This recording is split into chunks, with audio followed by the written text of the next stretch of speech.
Thanks for coming this morning. It's nice to be at the St. Louis Park Community Center today. And I'm Pete Jacobson. I like to educate people on this stuff. It's an arm of our company, Stay at Home, that of course, because we're in business, you're in business to make profit and make money and do projects in the remodeling business. But actually, Stay at Home is a division that's a little different than that for us, because my wife and I, as we aged ourselves and as we watched her parents that we lived up here in St. Louis Park with, we watched them age and finally pass on. You know, we noticed different things about certain difficulties they were having, you know, as they aged and ended up getting a little sick. And so we saw some of these things that they were having a hard time with. And we thought that what can we do to help people? So we thought about creating an arm of our business, and we named it Stay at Home, which the term Stay at Home means we'd like to help you stay at home.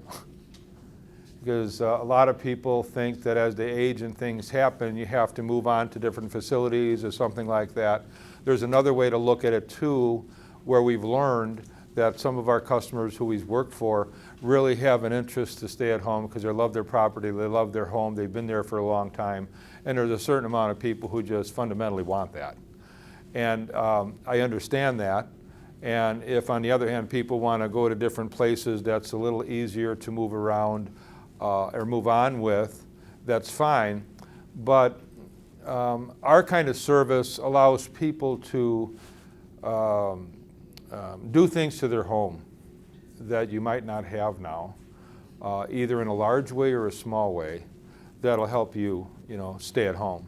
So that's what Stay at Home is all about. It's about independent living and providing a safe environment for you all to live in, and those who, you know, who value that or want that. We're going to be talking about accessibility in your home, and like, where do you start? You know, what does it mean? Where do we start? Room by room options. So we're going to go through a home with the different rooms in it and show you some things that can be done in the different spaces. We're going to show you some aging in place projects that we've done that were for people who wanted to stay at home, and how Stay at Home can help you all if you need that. And then at the end, we'll have a question and answer if I perk your interest on anything, or you might want to talk about something. I'm glad to do that with you. So that's the agenda for today. Where do you start? You're living in your home. You might already know about things and places where you're having problems with. But some of the things that we find out, for example, in the kitchen, it's referred to as the heart of the home. You know, most people are in their kitchen more than anywhere else. And, you know, fundamentally it's how to create a functional and safe environment and do things that will help you, you know, work in your kitchen. One of the things is widen walkways and add space for increased maneuverability. You know, some people don't think about, for example, here the space between things. If you look at design in a home, homes are usually designed with 3-foot hallways and 3 foot between for your stool, and 2'6" doors into a bedroom. But what aging in place is all about is trying to give people more room and space to move. So that's one of the features for you know, making your house more accessible, is to look at those areas and what can you do. And it could involve things as simple as moving furniture. Sometimes people have furniture all over the place, and you're just kind of, it gets to be moving around like an obstacle course. So, you know, I'd first take a look at your furniture. And then secondly, is there anything you might do? You might have a kitchen island that doesn't have enough room around it. And, you know, you move the island out so you can access around the island more. There's different things like cabinetry. My mother had problems, she called it frozen shoulders. and she couldn't kind of raise up. They didn't have this back then, but she couldn't raise up. They actually make cabinets, upper cabinets that come down. They pull down from they look nice, they're in your kitchen, they look nice, and either mechanically or electrically, they'll come down all the way to your countertop. And when you're done, going right in with them, not up here, but right here, then they go back up. So it's an interesting thing to do. Another option is, pulling out drawers and dishwashers and things that you're working through from the top and not bending over. Bending over gets to be a problem, and if you have to load your dishwasher and take it out and look underneath there, or or different things that you're bending over, it's easier, like recycling and trash, to pull it out versus a lot of people have it underneath their kitchen sink and they have to open it up and stick it down there. This way you're just opening it up and dealing with it from the top. They make dishwashers like this, they make wine coolers like this, they make recyclable and garbage areas like this. So there's a lot of different things you could use when you pull out. And so anything that's at a good height, is better than low. Another thing is faucets. Having handles on things versus knobs is better. And this goes to your doors and for your faucets, because it's easier to turn. Lately, I've developed arthritis in my thumb here. Very, very painful. I just got some cortisone shots, so it's better now. But it was the first time that ever happened to me where it was very painful, and all of a sudden I recognized that there was things that are very normal that I was doing all the time without thinking that became very difficult, like using a pair of scissors. I mean, it was just I had to scream when I went like that. And so I'm starting to feel those things, and whatever you can do to kind of, ease those areas that you might have problems with is always good. But that's an example of the faucet and the handle. It's easier to just grab a handle and turn on the faucet or open the door with your hand versus going like that. So that's a story about faucets. The counter heights, a dishwasher, improve accessibility, having a countertop at the right height. For example, if one is in a wheelchair, for example, having an area with an open underneath without no cabinets, so you can pull up to it, makes the wheelchair more accessible to that area there. You can do things like lower your counter at the sink location. Normally, counters are 36 inches high. People are getting taller. Counters keep on getting higher. Bathroom counters used to be 30 inches when I first started building homes, 30 inches. Now they're all 36, 6 inches higher. People are getting taller. So lowering down that sink area might help the use, of that. Another thing I learned is kitchen sinks and even in your bathroom. Not having a deep kitchen sink. Some of those stainless steel sinks are that deep, and you're on the sink, bending over using that, using your back. Well, they make sinks that aren't that deep, that are easier to work in. So those are some of the things in kitchens. High-level lights of natural light, as well as under cabinet task lighting and lower cabinet toe space lighting, improve visibility and safety. As we age, our eyesight gets worse. I know mine is. And things you could do to improve the lighting in your kitchen, under cabinet lighting, and there's a variety of things in your home that I'll show you, improve the eye and the visual aspect of things. So lighting gets to be increasingly important, and having the right lighting in your kitchen, as you see up here, under cabinet lighting we put in, and those are some of the things in the kitchen that that help in this perspective. Moving on to the bathroom, here's a few projects and some of the things that were done to these projects, but The bathroom is one of the most important rooms to address when you're deciding to stay in your current home as you age, of course, probably the second most other than your kitchen, or maybe the first. But universal design features in the bathrooms, one of the things is 36-inch wide door with no threshold. Your shower is one area that most of the showers that were built and in the homes you see now that were built in the 50s or 70s have a 3-inch curb that you're stepping over. Well, now we're eliminating all that and making the entrance flush right into your shower, so you're walking right in and not stepping over. It's a really nice feature. It also looks better. But we're doing that in remodeling too. We're actually taking out those things and dropping that and having it flush going in. So that's and then you angle the floor back towards the back, of course, so the water gets out. Having a wide door going into your shower, 36 inches. You know, some of these houses that were built before, you might have one of these little corner showers with a little 2-foot door and a shower this big. You ever see those in a bathroom? I mean, you know, you're cleaning yourself by rubbing soap on the walls and going like this. You know, those are not good. And so the one I have at home doesn't even have a door on it. The one I have at home actually is like this, and it's got a flush threshold. It's got a 3-foot opening, and this glass panel that protects the water from going out, that glass panel actually opens. It's hinged. So I can get a full 5-foot opening if I wanted to, kind of to walk into my shower or to take a wheelchair in there or something.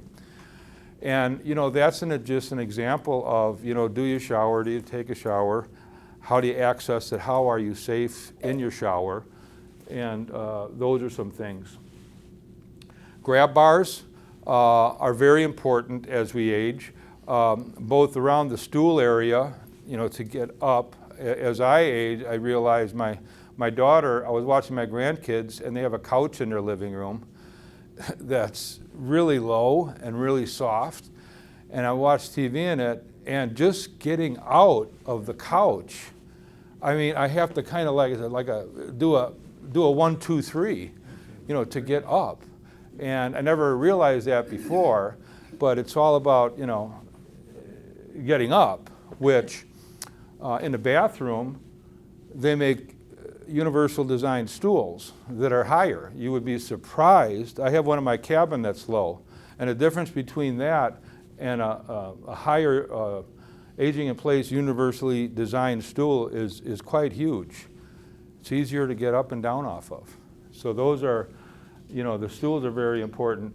Ample floor space in your bathroom. These older bathrooms, you know, you walk in, they have a 2-foot sliding door, and you go in, and there's just no space. You need a wider door access. Minimum access for accessibility is 2 foot 8 inches wide. 3 foot would be nice. The problem is, in some of these older bathrooms, you don't have enough room on the inside. They actually make door hinges that when you open a door, it takes the door and it'll push it back all the way over to the wall. You go home and you open your door and you look at it, and that door will be this far away from the wall when it's open all the way. They make a hinge that'll take that door and fold it all the way back. It gains you that much room. So that's an interesting thing they do now, but having more space in your bathroom is good. The best bathroom I've ever seen, a picture of, a universal design, is a bathroom that was about 8 by 8, had a 3-foot door going into it, and it was all wide open, totally wide open. There was a drain in the middle of the floor, tiled on all the walls. The shower was in that corner, the stool was in that corner, and the sink with, you know, no vanity underneath so you can access the sink was in this corner. So when you went in that bathroom, it was all open. If you just went over there and took a shower, the water would go down to the drain. If you wanted to go to the bathroom, you go over there, but there was nothing obstructing you. And it was really cool. I mean, most people wouldn't do that, probably for resale, but as far as accessibility goes, it was absolutely cool. A minimum shower, 3 foot by 4 foot, lever style handles again on the shower. I talked about the rods and the hand holders, both getting out of the stool. There should be one next to your stool on the side and one in back. And they should be attached properly to the wall. You know, you go screwing those things in with those sheetrock anchors, and those things will pull right out. You'll try to get up off of them and they'll pull right out. That's more dangerous than anything. Those things have to be anchored into wall studs and supporting you, so when you push yourself up, they're solid. And in the shower, you should have vertical ones in back, and they make a vertical one where the shower head actually attaches onto it. So a universal design perspective would have them both in the shower walls and on the stool area around the stool. And here's one you see here with they're around the shower walls and vertically with the shower. Here's one you see in the bathtub with 2 of them, one lower, one higher, and also on the walls. And they make them polished chrome. They make them now that actually look like a towel rod holder, very creative. Instead of just having a round edge, you know, looking like a grab bar, they make them more creative now. It's just nicer to look at, I guess. But seating should be incorporated in a shower. A lot of times we'll make them tile or something. That's a feature for universal design. The sink areas, it's nice to have open space underneath them. I'll show you a picture of one project we did where they weren't there yet, so we did a nice vanity for them, and we actually had a cabinet underneath there, but the cabinet was made to pull out and get rid of. So they wouldn't have to remodel the cabinet. They would be actually to pull that out and toss it and have an open cabinet, and the tile was already underneath there, and the wall was finished in back, so it was already done. That was pretty cool. Rounded corner tops are always good in case you fall. You know, we talked about the toilet area, and you know, those are some of the features, you know, in the shower area. Again, handles on the sink. But and you don't have to have a big bathroom to do these things. These are all, any size bathrooms, all these little things help you. So that's a story about bathrooms. Accessibility, our stay-at-home projects combine beautiful design into the projects and functionality. Our primary concern is comfortable access environment that meets your needs, of course. Safety and convenient features. One of the things that, I don't know if you ever, now you'll probably notice, when you open doors to homes and walk in your kid's home or whatever, or your own, the threshold, you know, most of them have this threshold that comes up a couple inches where the door closes on and seals. This is called, actually what we call it, and what we buy them as, it's called a handicap threshold. Not that you're handicapped, but it's flush. So there's no stepping over. Again, it's that travel, it's that walking perspective of things. And so this is actually a threshold coming into my office, our office from the outside. You have the flush pavers on the outside, the flush tile on the inside, all easily walkable with a walker or just travel. And then you have a nice low threshold. So those are very good. Rocker style switches. Switches like this are better than ones that you have, them little ones you have to push up. These are a better switch than those to put on. Doorbell intercom connected to cordless telephone increases security. Security measures are something you should think about. If you watch TV, there's all these different devices you could have on your outside for security purposes that are, you know, wise to have, if nothing else. And automatic door opener simplifies entry, no digging for your keys. They have different type of features that'll actually open your front door without you doing all that, you know, from your phone or from buttons that are just easier to do, again, than turning knobs, using your keys and all that stuff. That would, I know, hurt my finger if I tried. But those are all features. And again, you have the handles on the doors versus the knobs that are very, very critical. Here you have the rocker type switch with the dimmer on it. They have little side dimmers on it. So if you want to increase the lighting or lower it down, you not only have the turn on, turn off rocker switch, you also have that little thing you turn on lights with. So that's a little bit more on that. Bedrooms. First thing about bedrooms, again, is the space between things. Here's a picture of, I don't think this is a good idea, but it's a picture of that. Here you have space of access walking around, but look at all the furniture there. You probably experienced in that. It just gets to be very cumbersome, and you could trip over that stuff. And so you should have more open area in your bedrooms. One of the things I noticed on my father-in-law that was interesting is he got to a point where he needed a walker with the roller on it, and in his condo he had carpeting, a little thicker nap carpeting, and them rollers wouldn't go on it. Them rollers wouldn't roll on it, and it would be harder to push and harder to roll. And so what we recommend is if you're going to put carpet on, they have a commercial carpeting. It's actually squares, and they're very tough and resilient, and they're only about 1/4 of an inch thick, and they're tight nap. It's like you see in commercial buildings. They're not shag or high. They're very tight nap, but it's carpet. And these carpet squares is really cool because they're very cost effective, and there's different patterns you can do.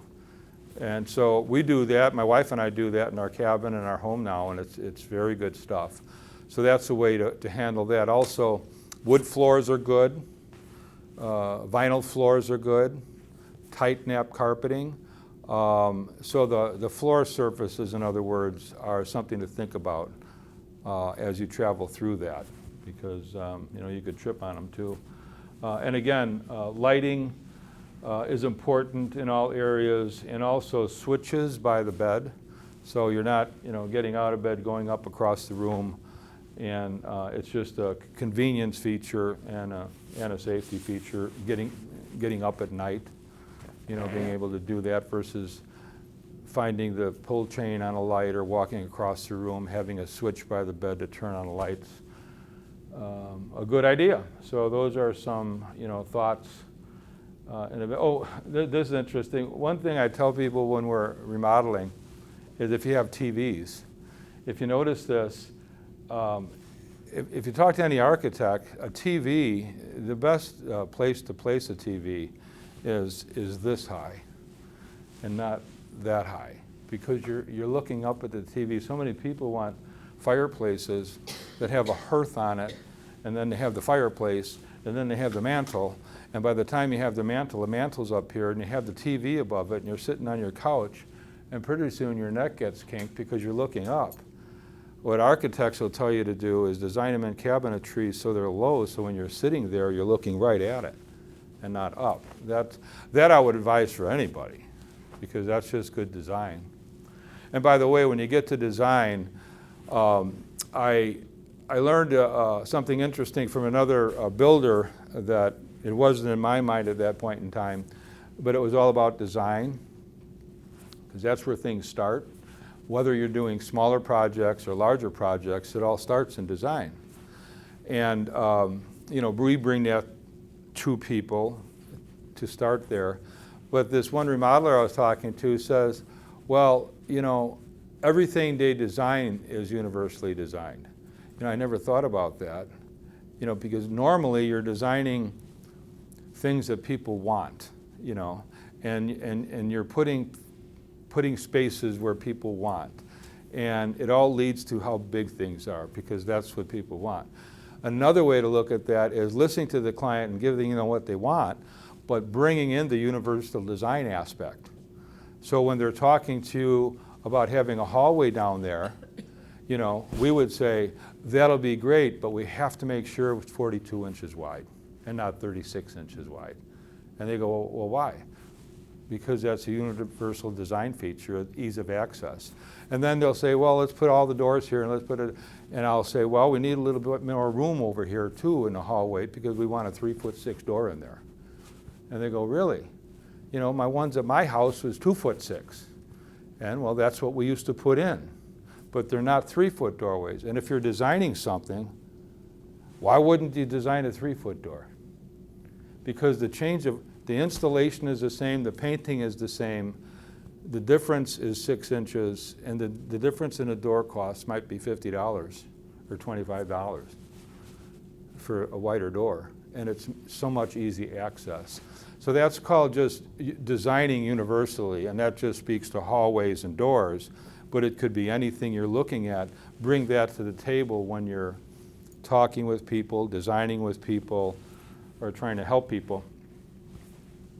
The exterior, a lot of people forget about the exterior because they're thinking about the inside of the house where they're living, but how are you getting to where you live from your exterior? Either through your garage or through the front door. And the first place you should look is at your front door. And if you drive down the street sometimes, you know, all houses aren't built, you know, flat to the ground. Some houses you see have 8 steps up to the porch, you know, and some houses have all these stairways and high and everything. So, you know, that's really hard to access, and that's not universal design. You have to figure out a way to do that as we age to make it more user-friendly, okay? So one thing we like to try to do is if something like this porch here, if it's raised up off the floor to get up there, we can create a sidewalk, whether it be, you know, a landscape sidewalk or a poured concrete sidewalk or a paver sidewalk that gradually increases on the way up.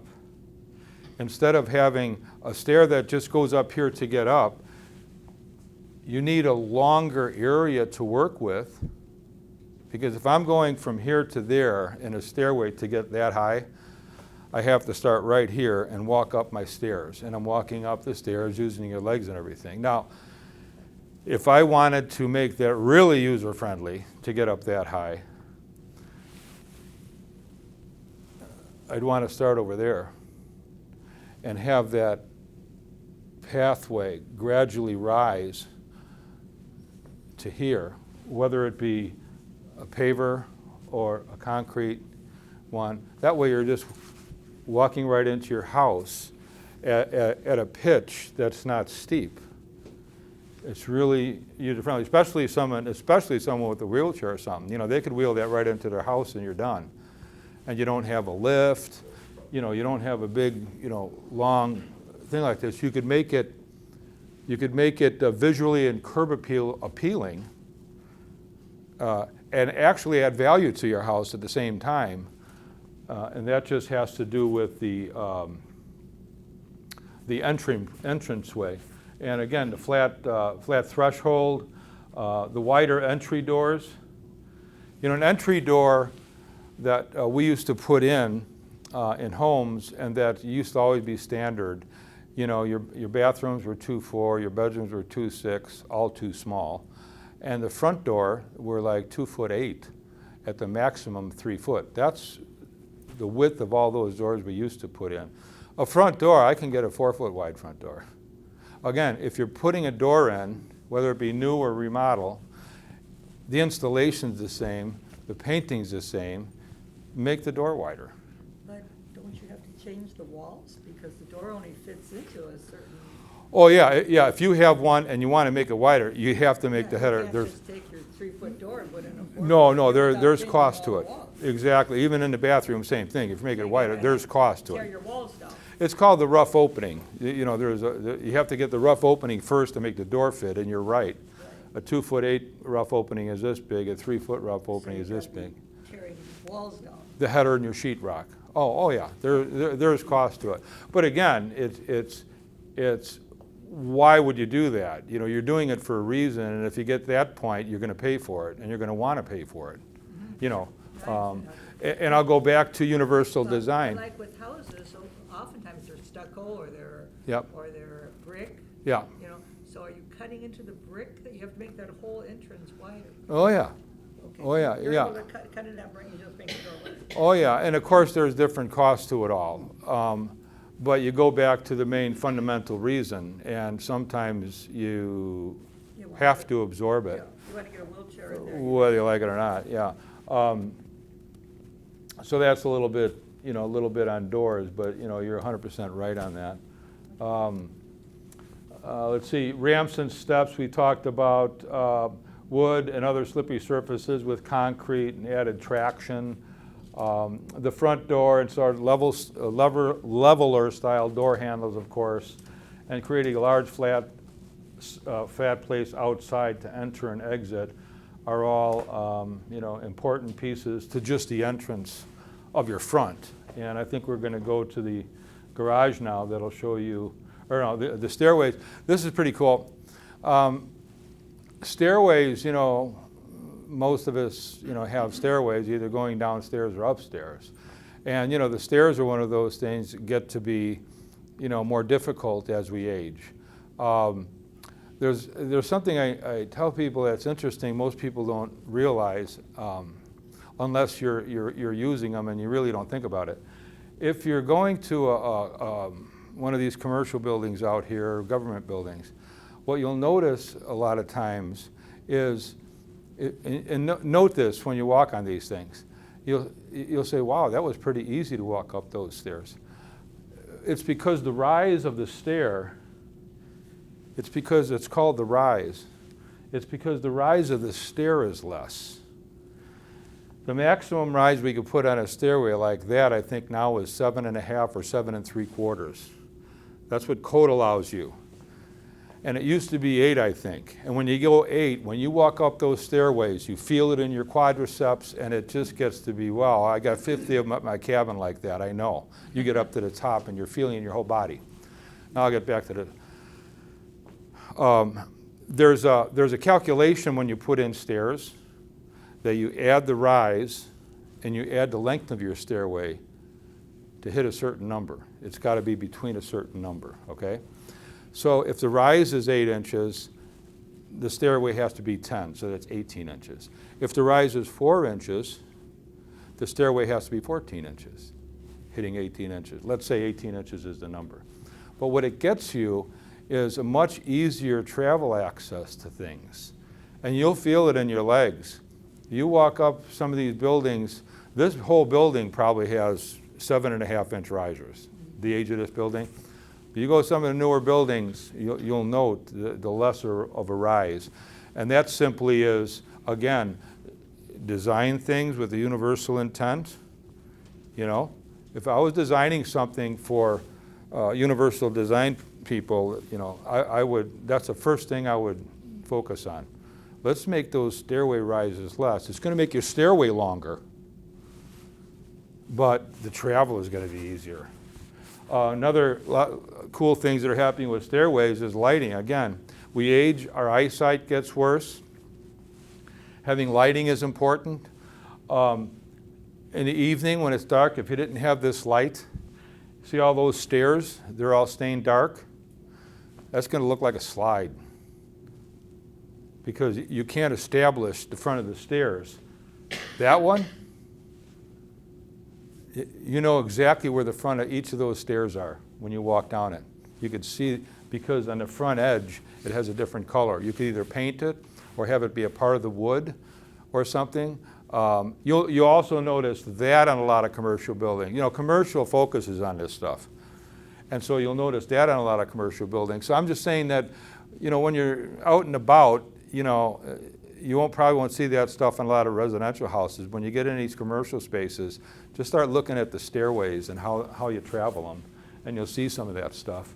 But in a residential perspective, look at the different types of lighting you could have on the side of the stairway. They even have lighting underneath the rail that shoots down. You can't see any lighting, but motion activated. Walk up to the stairway, the lights underneath the rail go down in the stairway. Really cool stuff. And that's not the end of the world. That's just an LED strip underneath your railing and a switch on the wall. I mean, yes, it costs money, but again, you know, people will spend money for this, you know, to do it, to make it safe. So that's some things to look out for.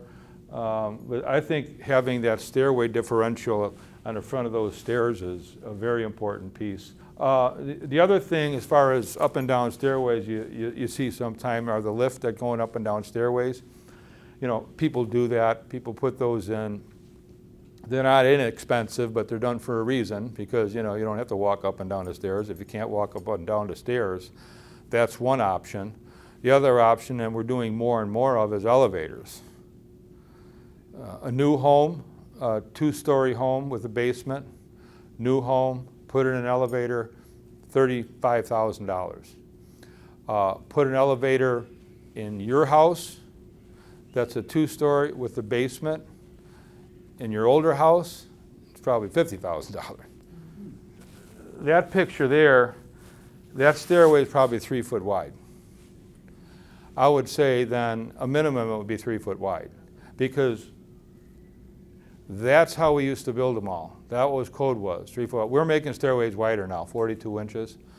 But we used to build everything 36 inches wide, and those things are designed around them older homes. So I would say that 36 inches would probably be the smallest. You know, for an elevator shaft, you know, to put an elevator in, you need about 5 foot square. Another one we did, you can go to the next one, Derek, but I'll show you another one we did for a gal out in Wayzata, which, again, she wanted to stay in her home, was a lift. Her main floor, after we got done with everything, she remodeled her garage to be part of the house, long story. But she had a little stairway going up. You could walk up, or you and I could walk up. But over here she had a lift that would just go up about 4 feet. You know, it didn't go up 2.5 floors. It went up this high. And it was right out there in her home. You just open the door, got in it, close it, raise the exit that side. Those are less costly, but it gets you up. You could even have those in your garage too. If you have stairs in your garage, you can put those in your garage to get you from the garage floor to your house. You know, 4 foot by 4 foot, and then you just go in, zip, right into your house. Those are pretty cool. Hallways, I mentioned before. Wider the hallways, the better. Minimum I would ever do is 36, but I would always say 42 inches. Lighting is important in hallways. Flooring, I mean, this is a perfect universal design hallway. Wide hallway, hard surface floor, tile, really good lighting on the walls and the ceiling. That's a pretty wide door too, so that's good. Doorways are 36 inches wide, flooring surface is hard, all lever style handles, aligned doorways to make rooms accessible. So that's that. Here's what I was, the garage. Now here's access to the garage. The other pictures I showed you were access from the outside to the front door. There's a project we did over in by Excelsior. We've done about 3 jobs for these clients. And this was an interesting story because they were, I think they were at least 85. And they had bought a condo in Wayzata to move to. I mean, it was bought. They owned it. And one day Joan woke up and she said, I want to stay here. She looked at her husband, she says, I don't want that. I want to stay here. So, you know, Bill said, fine. And so they called us up. And so in order to have her stay there, they needed a whole kind of addition put on their house for a master suite rather than all the stairs upstairs, because that's for their bedroom. It was an older house. So you had access to bedrooms upstairs. So we put a beautiful master suite on. We put them a laundry room, big laundry room right next to it that was all wide, a universal design bathroom there. And at the end of and then we put this big garage in there for them with a ramp up to the door. And that was a perfect example of stay at home. You know, they'd rather stay at home than go to the condo. They sold the condo, put the money into this, and they're still there, and they'll never leave, because we have it now so it's user-friendly for them for as long as they can. That ramp is a little steeper than, it wouldn't be code in commercial, because commercial, there's a code for that. Residential, doesn't have to follow that particular code exactly, but I don't think. But if this is going to be a truly coded ramp, it would come down here, and then it would turn this way a little bit, because that would make the rise less. This rise goes from there to there and has to be that high. If you get it longer, it's just like what I mentioned in the front of your house. The longer you go with it, the lesser the rise. The closer you get to it, the higher the rise. So, but at least this allows them to walk down it with the handrail on each side, and they could take, wheelchair up there if they have to. In hindsight, if I would have done the other project before this one, I probably would have advised them to put that lift in I was talking about. They would have had more room over here, and the lift would just be right in the corner. Matter of fact, I have to call him up and tell him that one. I just thought of that. He'd probably do it. Yeah. Bill, I got another idea for you. And then, again, this is an example of just open, open spaced. There's things you could do also to the garage floor. If you ever seen it's epoxy floor, to make it more grippy. Yeah. They have little texture to it. With different surfaces, kind of like a rubberized type of thing. You can put epoxy over it, and it makes it more grippy when you walk versus concrete and smooth concrete. Lighting is also important, lighting the garage door opener. And then having organized garage like that, which nobody has. But it's a good picture. Laundry room, higher. I have one at my condo, I'm like this with everything. Raise them up like here, you have storage below, and you're working up here. High quality task lighting, reduced height counters, no slip, moisture resistant flooring. Yeah, but fundamentally, having the washer and dryer like that is better than low, and also better than going over the top. This is that one gal out in Wayzata I was talking about that we did, where she's got that lift going to her main level. And there's a nice universally designed bathroom. It's got a sink with no vanity below it, a handled faucet so you could pull right up to the sink in a wheelchair if you have to. It's got a universally designed stool, a higher stool. It's got the grab bars on the wall. It's got that. Well, she's got lower washer and dryer. I talked her into that one, although she's got the window there. But knowing Judy, she wanted those, so that's what we did. Adequate lighting, solid surface floor. This one's a wood floor. This one's a tile floor. Again, you have that floor surface that's smooth. And you can see the difference between this one and that one, low and high. So loading is important. Again, anything that makes it easier for you. That's what this stuff is all about. And staying at home. Past projects. Here's the story I told you about where they sold the condo and stayed at home. This is that master suite that we added onto the side for them. And this is their one shot of their bathroom. If you look here, if you can see, it's a very flush floor going into their shower, and it's a big wide glass door so you could access their shower easily. And this is their laundry room. So when you come out of their master bedroom here, they have a very wide hallway going into their laundry room with a lot of space in front of it. They have their lower washer and dryer there too. They have some good lighting, all features of, universal design and the lighting. So those are another past project. This is Roger and Nancy on Lake Minnetonka. Again, these were two people, they have a nice home like Minnetonka, and they don't want to move, and they're going to stay there. And they didn't have a good master bathroom, so we added on this addition to the outside of their house. And this is that vanity here that I can pull that lower section out. And so the underneath that would be all open, so they could just take a wheelchair right in there if they had one. Handles on the faucets, handles on a stool,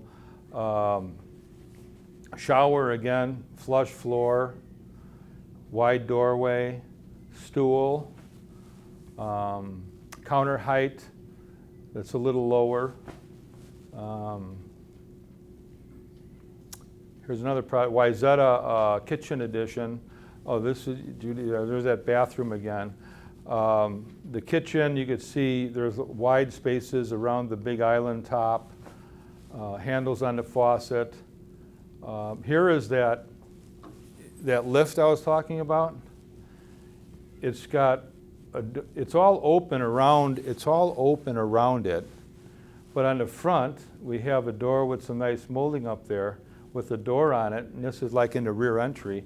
You can, over here you can see the stairway that goes up like 4 risers about that high if you want to walk up the stairway. And if you go over here, push this button, door opens, climb in there, door closes, and it just raises you up to that floor. And here's a better picture of it. Here's a stairway going up. She's got lighting next to the stairway, handrail.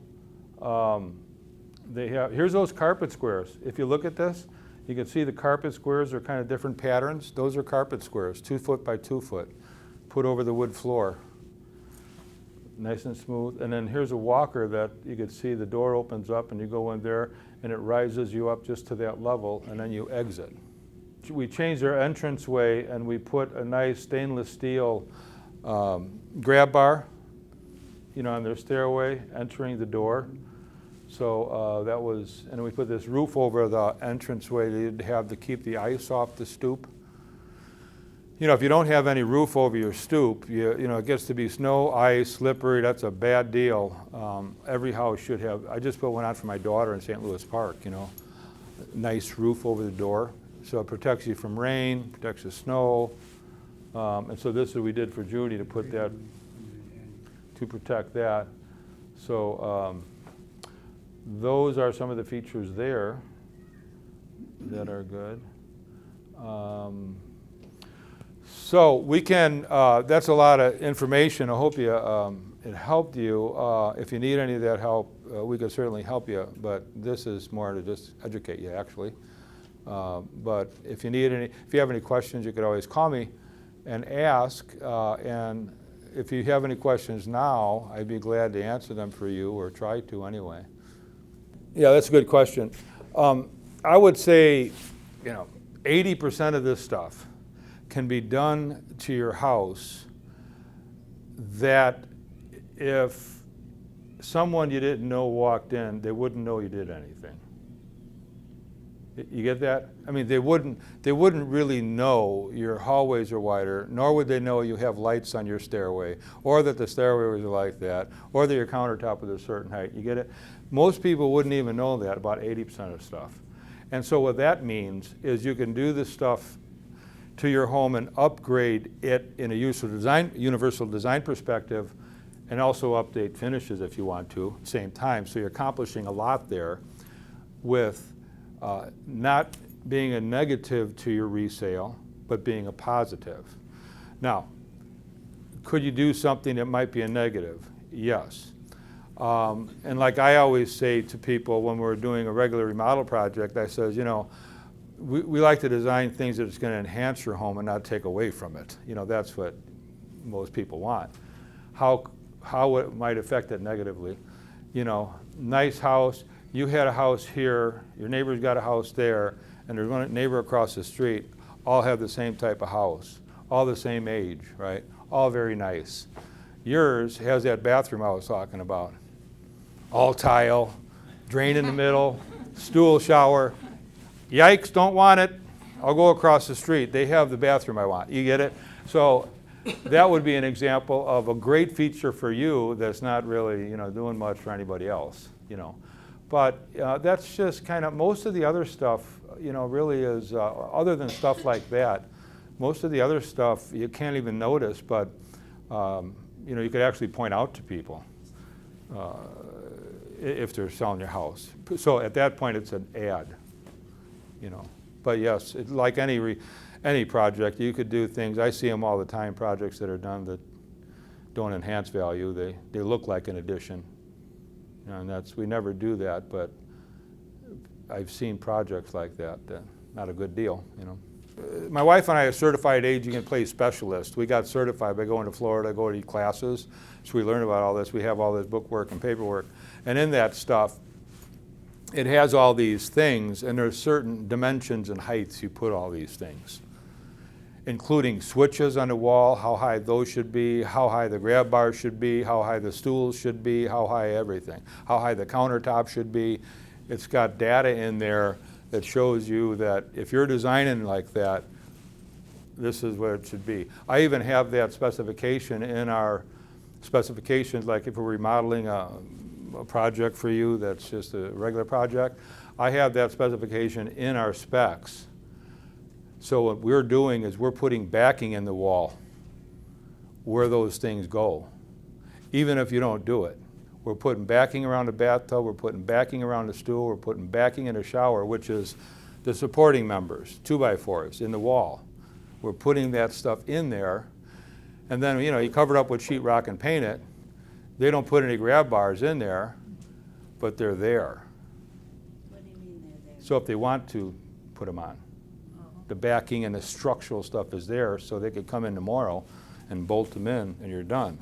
If that stuff wasn't there, then you got to cut open your wall and do everything. So all we're doing is trying to facilitate the next person by doing the right thing.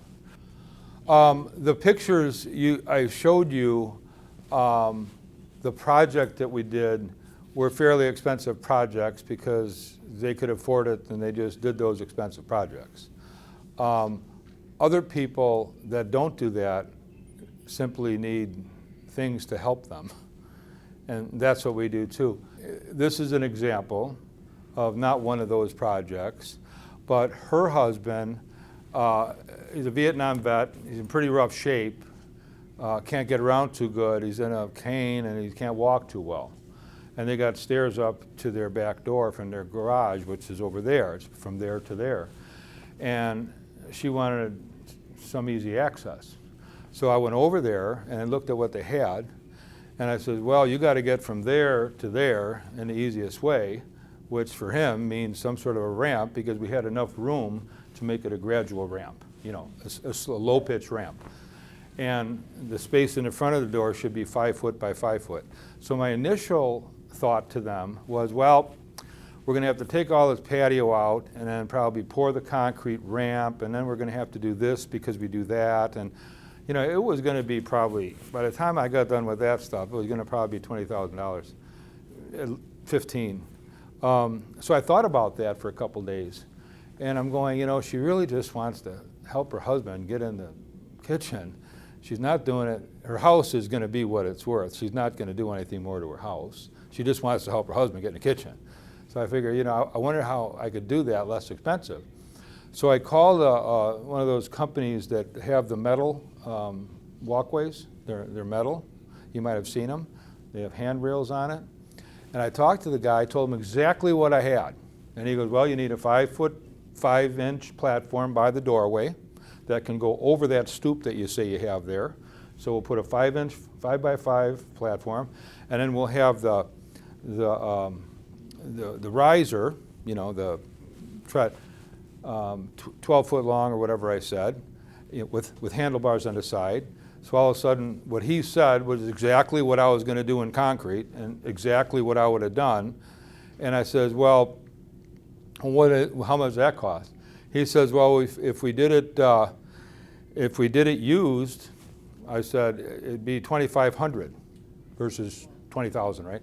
So I says, so you could come out there and put a used one in for $2,500. And he says, yeah. And so I'm thinking, Well, a used one might be a good idea, because why buy a new one? I mean, you're just trying to get them from there to there for the next 5 years, and why buy a new one? I said, how much would a new one cost? He says, about 3 times. So you're talking about $7,000 versus $2,500. And so they could accomplish what she's trying to do for $2,500. And it's just a small job like that. It's not one of those, but it served the same purpose, or a similar purpose. And it really educated me on something, you know, on how if you think about things, you could find a way to do it, everything less expensive. But that would certainly solve that problem, which is not an expensive job. So if you would come to my house to look at things and say, well, this would be a good thing to do Yeah. with this, do you charge for that? No. No, just try to help. A free estimate? Try to help you out, yeah. Yeah. That's why we're doing it. So do you come and like go through the whole house and just see all the areas you could? Sure. Yeah, absolutely. You know, there's a variety of things most people could do to make it to make things better. Even if you just take the carpet out and replace your carpet. You know, and I mean, everything costs money. It's just how much you do and how much it costs and what level of things you want. You know, an example, I mean, if I was putting on a countertop for you in your kitchen, because we thought we should take the countertops out and make them lower or higher or something. You know, I could buy a nice granite countertop with you for $45 a square foot. I could also buy one for you for $125 a square foot. You know, so there's a price point on just about anything, just like that walkway I mentioned, $7,000 at $2,500. And another interesting thing about the walkway, he buys back 50% of the cost. When she doesn't need that, he'll buy it back from her for 50%. So she spends $2,500, uses it, sells it back, she gets $1,250 back. Pretty good deal. So there's things like that, but yeah, I mean, like I said when I started, stay at home is a business, you're in business to make a profit, typically. Would I like to make money doing this, and have I made money doing this? You know, yes, and those are typically on larger projects for people who want to do some major stuff. Of course I'm going to make a profit, and that's what it's geared for ultimately, because that's a business thing, okay? But equally as important, and aside from that, it's helping people. And you know, I mean, I'm here to help people too. I mean, that's why I'm on earth. And so I come to people's homes, and the times I've been to folks' homes to help them on smaller projects, many of those I never do work on. I just help them. It's probably because they want information, they want to know what they can do, but I don't know the end result of that, interestingly, the smaller stuff. I can go in your house and say, you should do this, you should do that, you should do this, yeah. At least you know it. Now, whether you do it or not, it's up to you. And I'll give you prices on it, too. I'm not out to, my kids' college is already paid for. Once that's done, you know. Now they got to pay for my grandkids. Well, thank you all for coming. I appreciate it. This is a lot of fun for me, and I hope I helped you out. And if you have any questions, call us up. And thank you. Thank you all. And thank you, St. Louis Park.